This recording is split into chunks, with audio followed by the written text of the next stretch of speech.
오늘 중앙일보에 난 기사 부실 부동산 PF와 일본의 잃어버린 10년이란 내용이 좋아서 여러분들에게 읽어드리도록 하겠습니다. 부동산 시장의 침체 후 관련 대출의 연체율 상승과 금융권의 부실 확대, 자산 가격 버블을 경험한 세대의 노동 의욕 상실과 저출산율 저하, 주력 산업의 글로벌 경제력 위기, 고령 사회로의 본격적인 진입, 문제 해결력이 부족한 정치권, 우리나라 이야기가 아니다. 바로 1991년 자산 가격 버블 붕괴 이후 일본의 이야기다. 이후 일본이 잃어버린 10년을 경험했다는 것은 우리 모두 알고 있다. 나쁜 소식과 좋은 소식이 있다. 나쁜 소식은 당시 일본이 현재 한국보다 압도적으로 유리한 상황이었다는 점이다.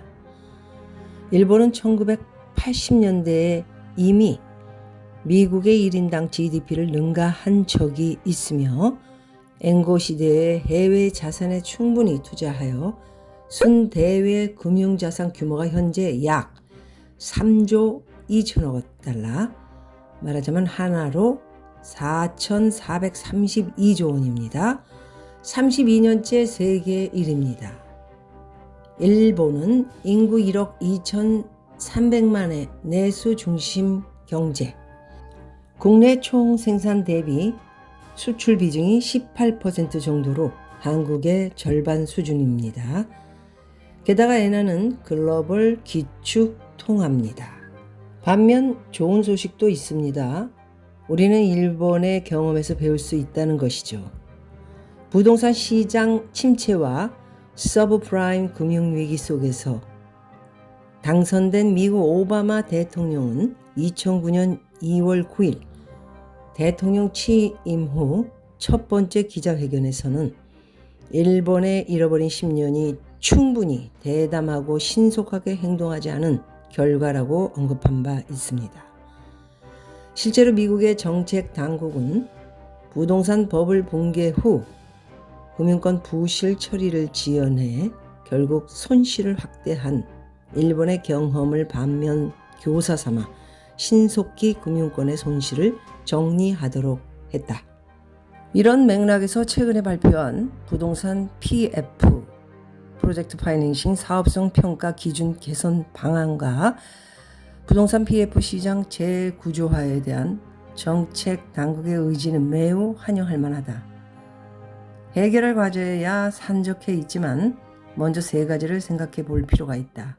첫째, 현재 진행되는 사업성 평가 등급에 따라 부실 부동산 PF의 순차적인 정리와 함께 부동산 시장의 연착륙을 유도해야 한다. 정리 과정의 고통은 안타깝지만 하이 리스크, 하이 리턴 사업 참여자와 투자자들로선 감수해야 할 몫이다. 부동산 상승기의 천문학적인 이익은 사유화하면서 부동산 하강기의 손실을 사회화할 수 없는 노릇이다.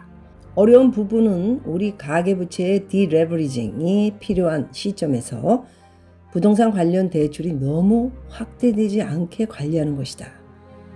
부동산 개발업자나 건설사를 살리려고 집값을 떠받친다는 비판을 받지 않도록 유의할 필요가 있다. 둘째, 부동산 PF 관련 제도 개선이 필요하다. 이창용 한국은행 총재는 지난해 신년사에서 한국의 부동산 관련 금융은 오랫동안 형태만 달리하면서 반복적으로 우리 경제의 구조적 취약 요인으로 작용하고 있고 이번에는 관련 문제를 근본적으로 해결하는 전화위복의 계기로 삼아야 한다고 밝힌 바 있다. 전문가들이 공통으로 지적하는 사항이 시행사의 낮은 자기자본 비율이다. 업계에서는 시행사의 자기자본 비율을 높이면 부동산 개발이 제대로 안 되어 집값이 오를 수 있다고 주장합니다. 그렇다면 자기자본 비율이 최소 수준이었던 지난 10년간 부동산 개발이 제대로 되었음에도 불구하고 집값은 왜 사상 최대로 올랐는지 설명해보자. 오히려 지나친 개발 경쟁이 땅값과 집값 상승을 부추긴 것은 아닌지 생각해 볼 일이다.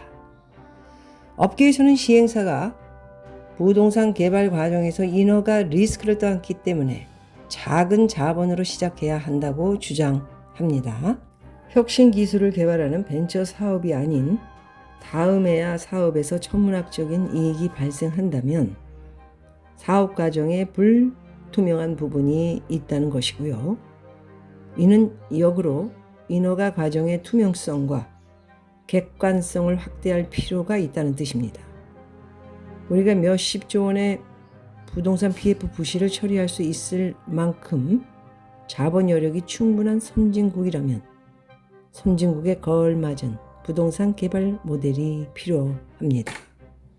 자, 마지막 세 번째, 금융환경 변화에 대응하여 상호 금융권이 지속 가능한 비즈니스 모델과 지배 구조, 감독 체계를 갖추었는지 고민해 볼 필요가 있습니다. 현재 상호 금융권은 1972년 8월 8.3 사채 동결 조치 과정에서 사채 시장 양성화를 위해 신용협동조합법, 상호신용근거법을 제정하면서 등장했습니다. 재벌업계 대기업도 은행에서 돈 빌리기 어렵고 사채 시장 이자가 연 30%, 40%이던 시절이었죠. 현재는 40년 전과 비교해 환경이 크게 변했습니다.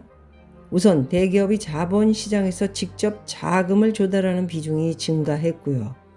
외환위기 이후 시중은행이 개인 대출 영업에 본격적으로 뛰어들었죠. 뿐만 아니라 디지털화로 금융서비스의 지역적 제약이 사라졌기도 했고요. 제2금융권의 부동산 PF 익스포저, 바로 리스크 노출이 2011년에 이어 또다시 문제가 된 것은 이러한 환경 변화에 상호 금융권의 생태계가 제대로 대응하지 못한 결과가 아닌지 생각해 봐야 한다는 내용입니다. 잃어버린 10년을 경험하고 나서야 2001년 집권한 고이즈미 주니치로 총리는 연금 개혁을 포함해 성역 없는 구조 개혁을 추진했지요. 우리에겐 10년을 허비할 시간과 자원이 없다는 점을 인식한다면 지금 해야 할 일은 분명하다. 이런 내용입니다. 여러분, 오늘은 여기까지 하도록 하겠습니다. 감사합니다.